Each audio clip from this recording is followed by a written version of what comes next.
Oh, look. Oh, hold on. Shoot. There we go. Sorry about that. Alright, so a little short update video. Put that down.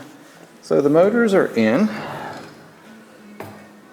So I got them at the same angle on both, and I've repositioned them a little bit to make RPM sensors not interact. But after talking to another guy that I work with on the ZyQuest stuff, you know, these are supposedly these newer RPM sensors. It shouldn't really be an issue, period. But just in case, went ahead and put them the way I did on the first one.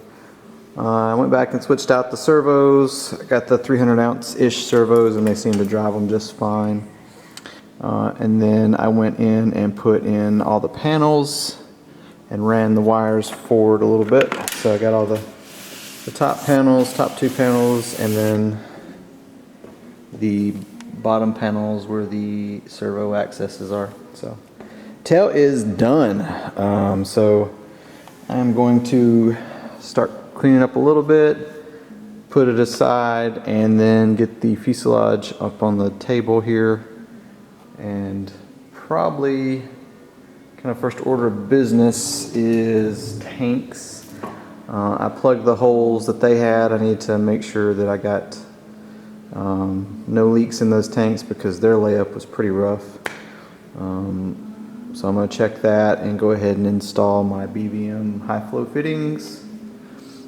And the tanks will be the last things I install because it's impossible to get to certain things in the fuselage. So I'm going to get everything ran, all the power lead, you know, the leads for the battery backer, which are those big thick things, and all that stuff ran, and motor stuff all ran, and put the tanks in last. I may put the saddles in. I'll probably put the saddles in before the middle one because there's a few things that'll be behind those.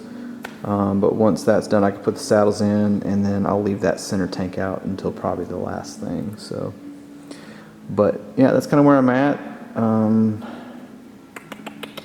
Yeah, this jet goes really quick when it's as it should be, as far as you know, like servo mounts and stuff like that being right and things like that. So this one's going pretty quick, which is kind of how the first one went, which is why the second, when I got another one, I was expecting the same thing. But yeah, so stay tuned. It's about dinner time, so I may clean up and call it a night. We'll see. My back's killing me. I don't know what the problem is with my back. Horrible back, and then of course you get hit on the highway by somebody doing 75 miles an hour. That probably didn't help, but and everybody's like, oh, you should get a lawyer. I'm like, ah. But, you know, x-rays showed that I was okay, so, you know, I don't want to be one of those guys, you know, probably why I'll never be rich. But, anyways, you know, I'm still waiting to get some compensation, you know, for a couple things. As long as they do that, and they've already paid me for my truck, so I've got a new truck that's actually they're going to deliver it because it's out of North Carolina, and they were supposed to call me back Saturday because I've already put a deposit on it and everything to do the paperwork, but I'm guessing they'll do that tomorrow. And it'd be cool if I get them on the way and get them to drive it here tomorrow, but it'll probably be like Tuesday or Wednesday before I get it. So at least I'll have a reliable ride, and then later this year, you know, maybe once I get recovered a little bit from all this junk, I can actually order my 2025 like vehicle that I was planning to order this year anyways. I wasn't expecting to have to get another truck, but anyways, so